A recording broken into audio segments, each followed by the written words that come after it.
Brasil ODS, um programa do Observatório do Terceiro Setor com o apoio da FAPESP, explorando os Objetivos de Desenvolvimento Sustentável da Agenda 2030. Acreditamos que pessoas e organizações definem o futuro da sociedade com as suas escolhas. O nosso foco é inspirar mudanças, pensamentos e atitudes para a construção de um mundo melhor. Boa tarde, você que está sintonizado aqui na Rádio Brasil Atual. Eu sou Joel Scala e começa agora o Brasil ODS, um programa do Observatório do Terceiro Setor que tem o apoio da FAPESP, a Fundação de Amparo à Pesquisa do Estado de São Paulo. Hoje nós vamos falar da importância da preservação da Mata Atlântica. A Mata Atlântica é a segunda maior floresta tropical do Brasil, com uma das maiores biodiversidades do planeta. No entanto, hoje restam apenas entre 24% a 30% da floresta original, e somente 12% dela é madura e bem preservada, segundo dados da Fundação SOS Mata Atlântica.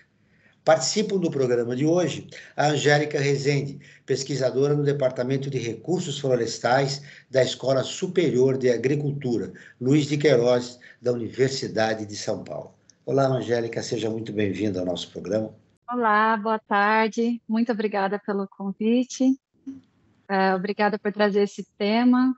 Você é autora de um estudo que propõe mudanças para simplificar a legislação da Mata Atlântica e aumentar a conservação. A gente publicou recentemente no PECOM, uma revista brasileira internacional, sobre perspectivas em conservação e ecologia, um white paper, que é um paper onde se traz a opinião de diversos pesquisadores, mas também, no nosso caso, membros de ONGs e governo sobre esse tema, porque a legislação da Mata Atlântica, né, que protege em nível nacional a Mata Atlântica, ela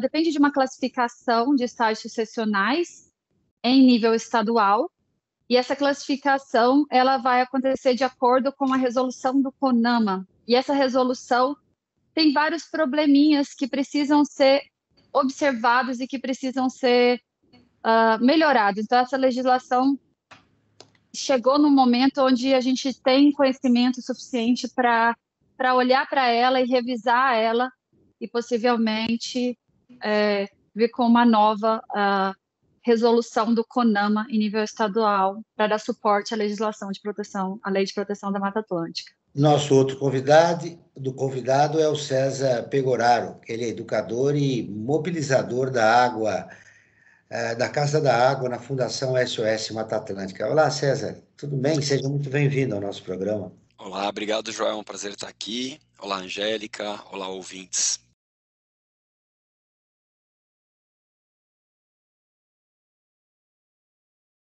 Esse é um grande desafio, né, César? Mobilizar a sociedade brasileira a respeito da importância da preservação do meio ambiente. Sem dúvida, né? Entender que o meio ambiente, na verdade, é o meu ambiente, né? Então, assim, como é que as pessoas se apropriam desse olhar, né? De proteger o que é de todo mundo, de sentir-se parte, né? De sentir o quão importante.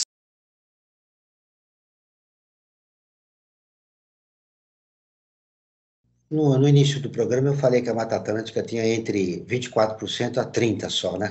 Quer dizer, 70% já foi destruída. Mas há um processo, então, assim, há várias entidades empenhadas nesse reflorestamento da Mata Atlântica, né?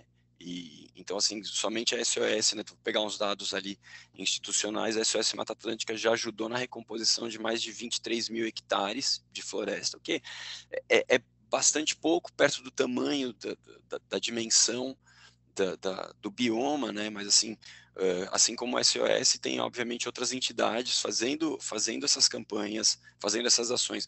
Nosso grande desafio também é conter o desmatamento, né? Que apesar de ter tido dados indicando aí uma diminuição nas áreas de contato com os outros biomas, né? Nessa área de transição, a gente continua tendo um desmatamento bastante expressivo. Então, acho que tem que trabalhar nessas duas pontas, né? O que aconteceu, a tragédia do Rio Grande do Sul, está muito ligado a isso, né? Bom, sem dúvida. A gente tem uma série de questões ligadas, né? Tanto a essa observação dos extremos climáticos, né? Então, a gente entendermos mais desse fenômeno, bem como termos esse reconhecimento dos serviços ambientais que essas florestas, né, o próprio bioma recuperado em pé, exerce na amenização desses extremos climáticos, né? Então, de fato, tem tudo a ver, né? A intensidade, a gravidade do que nós assistimos no Rio Grande do Sul tem bastante a ver com o bioma está bastante depauperado, né? Está bastante ocupado, áreas bastante frágeis, né? As APPs ocupadas, as encostas sem a mata devida, muita impermeabilização de solo, enfim, tem várias interfaces aí que contribuíram para a gente ter um desastre na magnitude que nós tivemos. Angélica, a partir dessa tragédia no Sul, é possível agora sensibilizar a população da importância da preservação do meio ambiente? Eu acredito que sim. É uma tragédia, é uma coisa ruim, mas talvez ajude a pensar, né, a abrir os olhos da população. Eu queria complementar também o que o César falou, que um dado até interessante que chegou para a gente no último relatório do IPCC, do painel intergovernamental sobre mudanças climáticas, foi que os países da América do Sul já têm bastante estudo com compreensão física do que são as mudanças climáticas, temos estudos com mitigação, então a gente sabe ainda o que fazer para lutar contra, mas a gente não tem quase com adaptação. Então, a gente não está se preparando, se adaptando para isso. Então, acho que complementarmente a essa questão de proteger as APPs, né, restaurar APPs, tomar diversas medidas para mitigar ali, para melhorar o ambiente físico, a gente também precisa se adaptar. Então, essas cidades, né, como já foi bastante falado durante os dias principais da tragédia, precisam tomar várias medidas para que se adaptem. Então, mudar pessoas de local, né, tirar elas de locais de risco, as pessoas terem um plano de evacuação das suas casas, terem as coisas mais importantes já empacotadas para sair correndo, se for o caso. As cidades, aquelas cidades esponjas, né, cidades que têm capacidade de drenar a água mais rápido. E aí eu acho que o Brasil precisa bastante caminhar nessa direção também de mitigação, que é uma coisa complementar. E mudar a legislação também seria importante? Com certeza. E também às vezes a gente desconecta um pouco, quem mora na cidade é um pouco desconectado do que está acontecendo no ambiente rural. E essa tragédia também trouxe um pouco disso, né? De que aquelas águas que foram subindo daqueles locais sem APP, sem floresta nas beiras dos rios, nas zonas rurais, elas impactaram os ambientes urbanos. Então, como a nossa população está principalmente no ambiente urbano, talvez as pessoas não tenham tanto essa preocupação de mas mudar a legislação só vai afetar quem está lá no ambiente rural, né? Um produtor rural, eu estou aqui na cidade, está tudo bem, mas não. Então, essas medidas vão impactar todos, e a mudança nessa legislação, para melhor, vai impactar todo mundo. Então, se a gente conseguir definir melhor como estão as nossas florestas na Mata Atlântica, a gente vai conseguir proteger melhor as florestas que estão regenerando. Porque além desses projetos todos de restauração que o César falou, a gente também tem floresta que simplesmente regenera. Ela vai voltando sozinha. Depois que ela é cortada, ela começa a regenerar. Se a gente conseguir proteger elas vão chegar a ser florestas maduras. Mas se a gente desprotege, elas são as primeiras a serem desmatadas novamente e legalmente. Elas podem ser desmatadas legalmente se estiverem num estágio inicial. Mas será que elas estão mesmo no estágio inicial? Será que elas não têm um valor ecológico muito alto? Com uma mudança na legislação, né, uma melhoria, a gente pode passar a valorizar mais essas florestas e garantir o futuro delas. César, precisamos rever o Código Florestal? A gente precisa, na verdade, mais do que rever, a gente precisa aplicar, né? Então, a gente tem, se for pegar o Código Florestal de 65, ele trazia vários instrumentos que, infelizmente, entraram em conflito com as legislações municipais. Então, a gente tem muito esse contraste, né, entre onde se aplica, onde não se aplica, que parte do território incide a legislação. Então, acho que, como a Angélica estava falando, é um pouco essa questão, né? De entender que nosso arcabouço legal ele é bastante interessante, e o próprio Código Florestal ele traz instrumentos bastante interessantes para essa preservação, para esse reconhecimento das áreas que precisam ser preservadas, e a gente tem que ficar de olho quando a gente fala dessa questão de legislação, é que tem muita quando a gente fala de mexer na legislação, para que ela não seja mexer para pior, né? Porque, assim, tantas vezes o mexer não significa que ela vai atender aos anseios da gente ter mais equilíbrio, mais recuperação, maior valorização dos biomas. A gente percebe que tem um movimento bastante grande de flexibilizar e afrouxar as leis. Esse movimento está sendo feito o tempo inteiro, né? Então a gente acompanha muito o que acontece lá no Congresso e no Senado, né? Então, casas legislativas bastante importantes, onde a gente tem uma série de PLs lá, de PECs entrando justamente nesse sentido de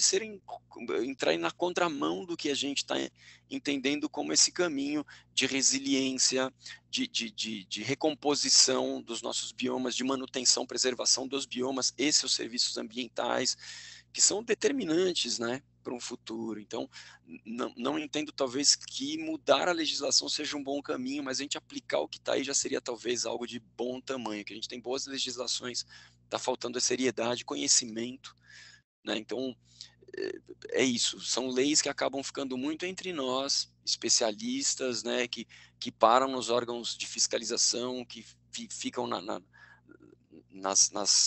nas confusões entre a aplicação dessa legislação, e enquanto isso não é resolvido, a mata está queimando, está caindo, e a gente entra numa situação de bastante risco, de bastante vulnerabilidade. Eu vejo você está temendo um retrocesso, né? Falando em mudança de legislação. Pois é, com o Congresso e o Senado que a gente tem agora, né, principalmente olhando para esse âmbito federal, infelizmente os retrocessos estão mais no nosso horizonte do que outras legislaturas, né? Então, falar em mudança dá um friozinho na barriga, porque as mudanças na tendência que a gente tem hoje dessa composição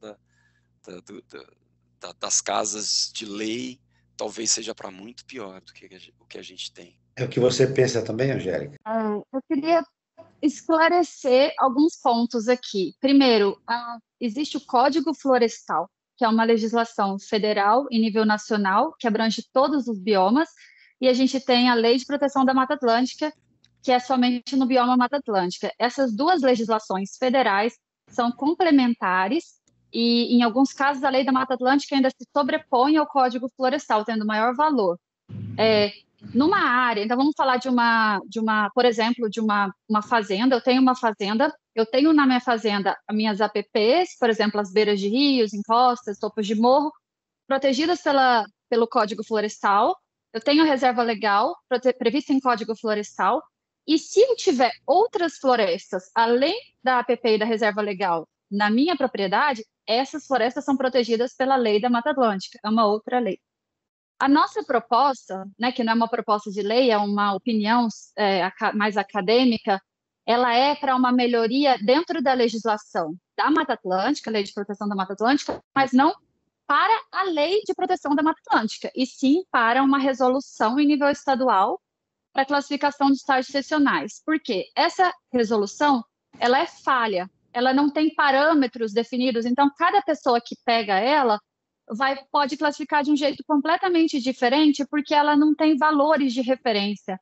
Então, quando você pega essa legislação, essa resolução CONAMA, você assusta, a resolução CONAMA número 1 de 1994.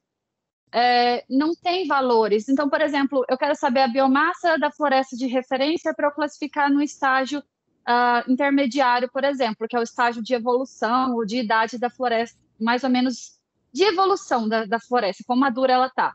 Eu vou ler a lei e está escrito produto lenhoso razoável, não tem valores, não tem uma área mínima para eu mostrar, então não tem. Ela é uma lei, uma resolução bem complicada de se interpretar, então, né, pode acontecer muita coisa aí dentro. Então, ela precisa ser ajustada para que ela possa ser mais eficaz, mais efetiva.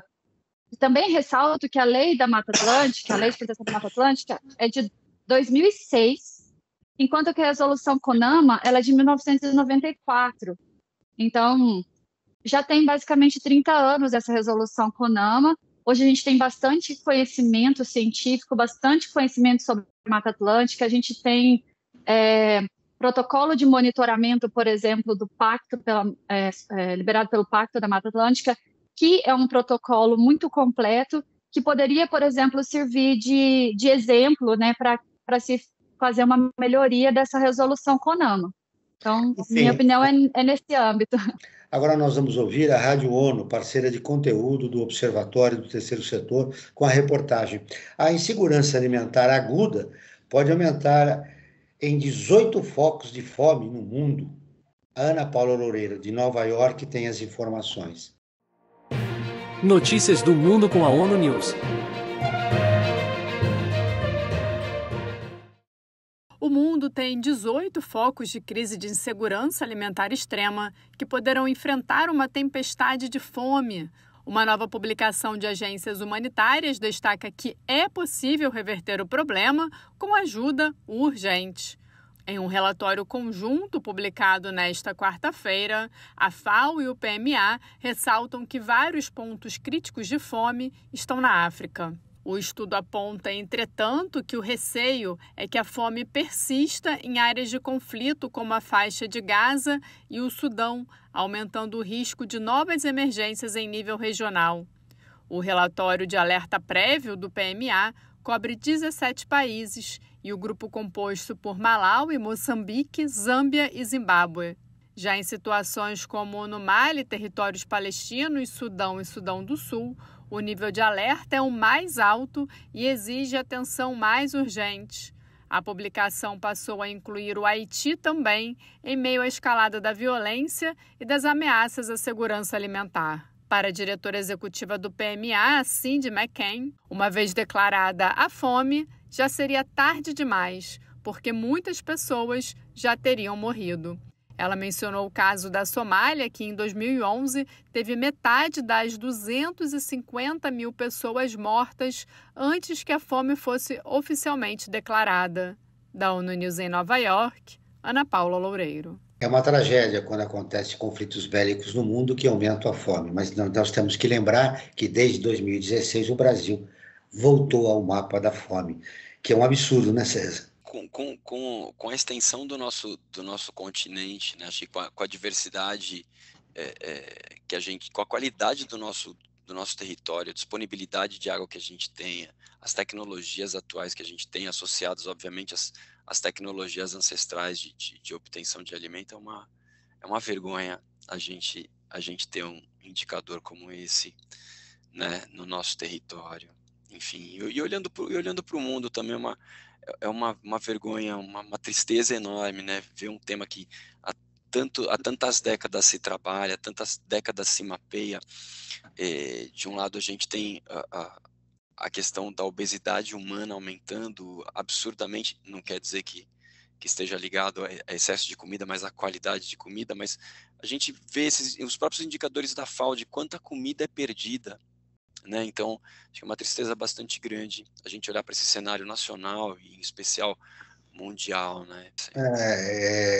Como você, Angélica, vê essa questão da fome no Brasil desde 2016, né, como pesquisadora que pretende contribuir para uma mudança da legislação brasileira em relação à Mata Atlântica, para contribuir com a sua preservação? Concordo com o César, é uma coisa, é triste e é absurdo, né, ver isso. Acho que o Brasil aprendeu a sair do mapa da fome, saiu e voltou, né? A gente sabe como sair disso, a gente tem as ferramentas e a gente precisa lutar contra isso e a gente precisa lutar contra o tempo, né? Porque já passou da hora, né? A gente não deveria voltar nesse patamar.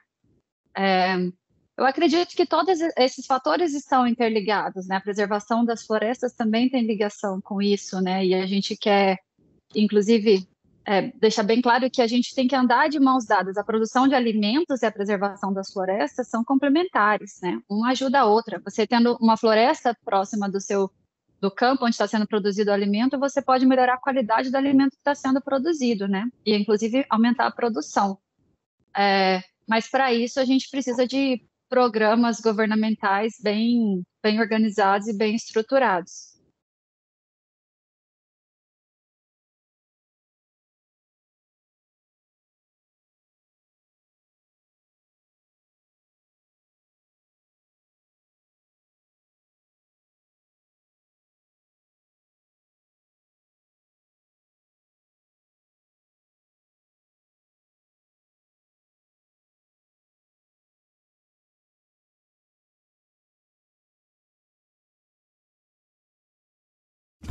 ODS em pauta.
Quem são os responsáveis, César?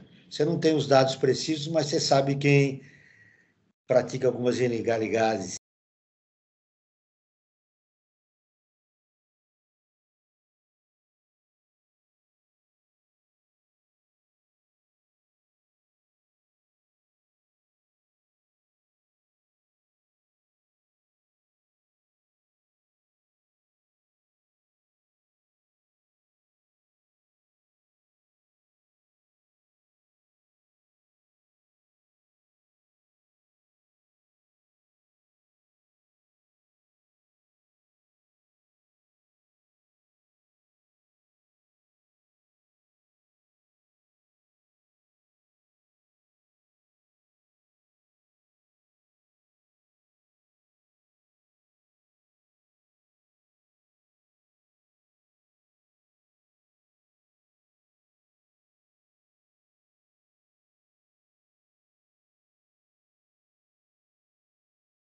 Então, São invadidas, né? é um fenômeno que estava. Então, assim, depende muito de como a gente olha, né? Mas tem vários vetores de desmatamento, de supressão vegetal operando, dependendo.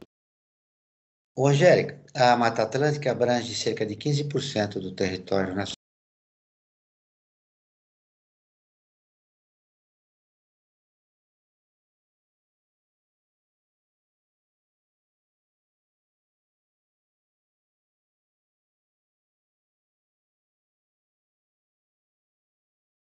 Esse próprio fato, né, já explica, né,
E aí você, pelo estudo, enfatiza a necessidade de uma mudança da legislação.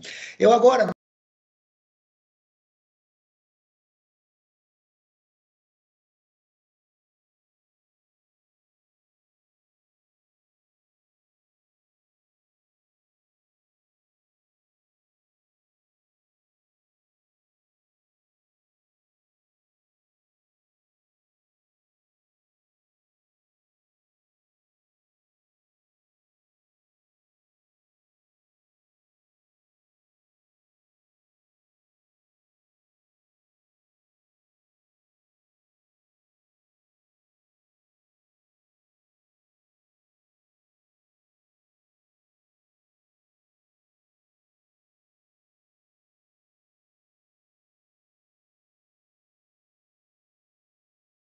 Sim e não, porque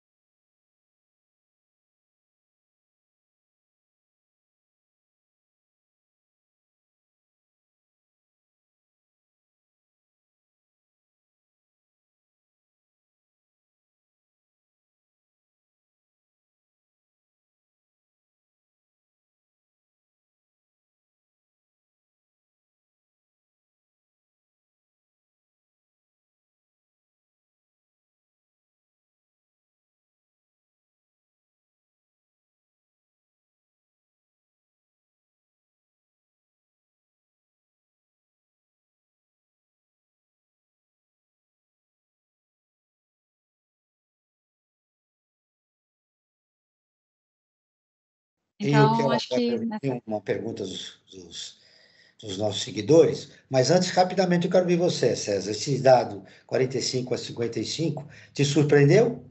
Então, na verdade, não surpreende, porque assim, acho que como a Angélica vinha trazendo reflexão, a gente foi educado, a gente é educado o tempo inteiro para perceber as nossas questões políticas, né? Então, as nossas divisões políticas, você sabe em que estado você mora, você sabe qual é o seu bairro, você sabe qual é a sua rua, qual é o seu CEP, e tudo isso é o olhar artificial, é um olhar político criado para organizar a sociedade, né? E a gente não tem esse olhar cotidiano para o ambiente natural que a gente ocupa.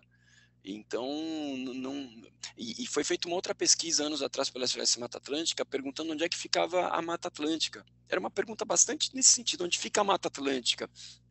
E além das pessoas não se reconhecerem como moradores e moradoras da Mata Atlântica, havia uma indicação gigantesca das respostas, eu não vou lembrar o dado, mas era muito expressivo o número de respostas que falava que a Mata Atlântica era na Amazônia, porque é uma floresta, uma Uma formação loucura, né? florestal. Então, é um pouco essa confusão que a gente tem, e eu até brinco bastante assim nas atividades que eu faço na fundação, de que assim a gente tem que começar, até por uma questão pedagógica, da gente entender que a gente vive num bioma. Talvez quando a gente for passar o nosso endereço para alguém, a gente bota lá o nosso endereço, rua, cidade, CEP, bioma, né? Para ser essa coisa um pouco de marcar esse lugar de falar, eu sou um morador da Mata Atlântica, eu sou um morador do Cerrado, moro na Caatinga, de ter essa identidade mesmo. Porque senão fica muito abstrato. Você fala assim, proteja a natureza. Pô, eu não sou da natureza, eu moro na cidade. Proteja a Mata Atlântica. Não, tudo bem. A Mata Atlântica está lá na Amazônia, já tem gente trabalhando lá. Então tem uma É uma confusão que loucura. precisa ser desmistificada com urgência.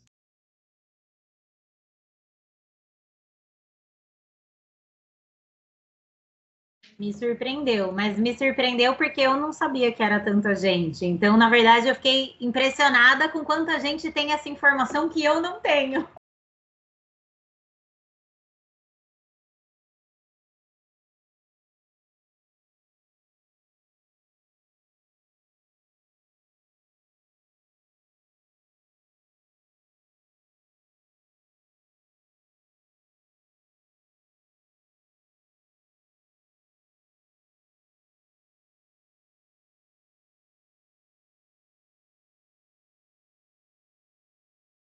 Muito complementar. no clima do país e bastante, eu acho assim que para a gente que vive com bastante população no bioma, tem uma interferência local absurda, absurda. A qualidade de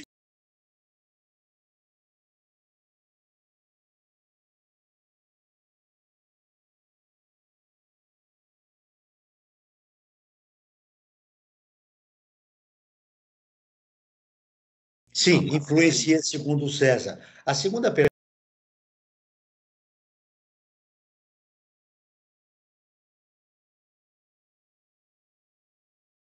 Com certeza, né? Um exemplo icônico é o mico-leão dourado e o mico-leão preto, né? Mas atrás deles tem vários e vários outros, né? Tem, enfim, inúmeras espécies de aves e também as próprias árvores. Temos várias espécies de árvores ameaçadas de extinção também por conta do desmatamento.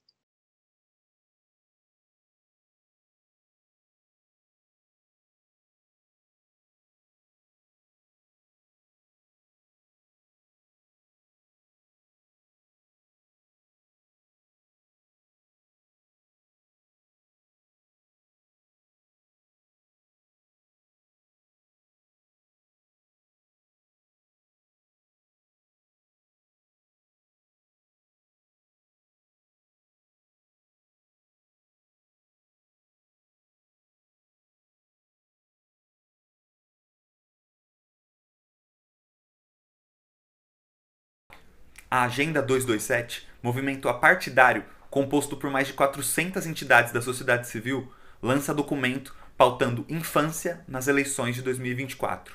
O CIEDS, Centro Integrado de Estudos e Programas de Desenvolvimento Sustentável, fortalece governança e gestão com programas inovadores. Evento do SOS Pantanal arrecadou mais de R$300 mil para a ajuda ao bioma. Sesc Nova Iguaçu é destaque no prêmio Educação para a Gentileza 2023, com o projeto Entre Nós, iniciativa que promove integração harmoniosa entre famílias e comunidade escolar. Estes foram alguns dos principais destaques do site do Observatório do Terceiro Setor. Você pode acompanhar essas e outras matérias acessando o site observatório3setor.org.br. Lembrando que o 3 é sempre numeral. Até a próxima. Obrigado, Lucas. Você volta. Bom, nós estamos caminhando para o final do programa.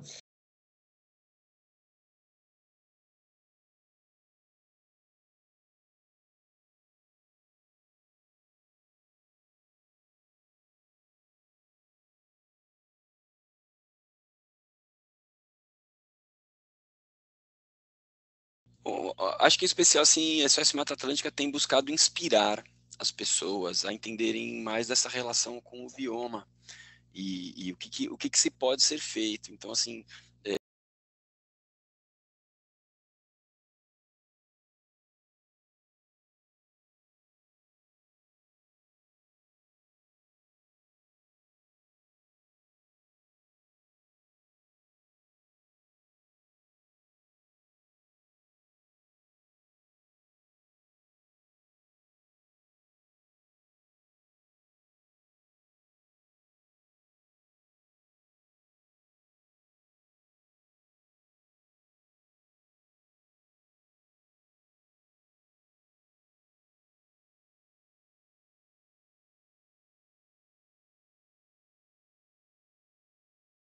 aqui no nosso país, Joel. Joel, a gente, o Brasil, em termos de ODS 15, está melhor do que muitos lugares, melhor do que muitos países, mas a gente ainda tem um caminho grande para trilhar.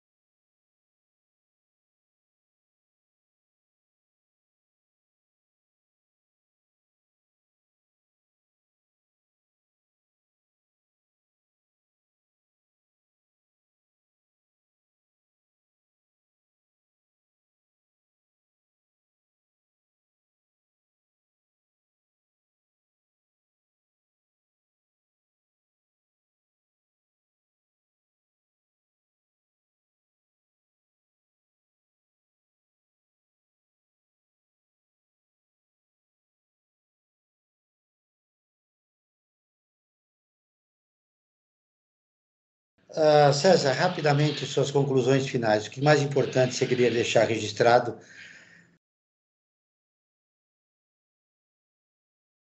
bom, antes de mais nada, agradeço muito a oportunidade de estar aqui. E acho que como considerações finais, acho que é isso, né? Que cada pessoa, cada ouvinte que esteja aqui, perceba a sua relação com a natureza, né? Proteger a natureza é hoje, é agora, não é para o futuro.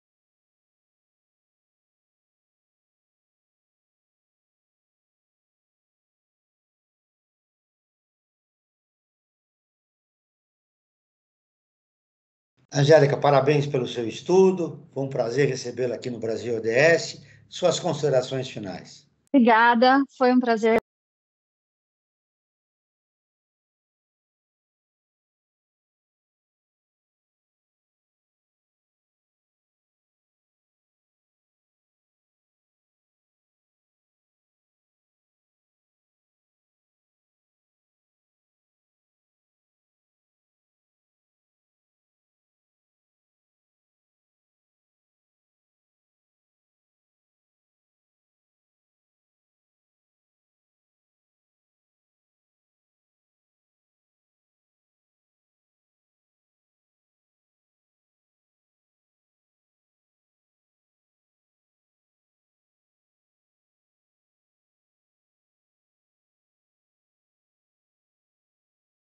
Pegando uma frase do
Brasil ODS, um programa do Observatório do Terceiro Setor com o apoio da FAPESP, explorando os Objetivos de Desenvolvimento Sustentável da Agenda 2030.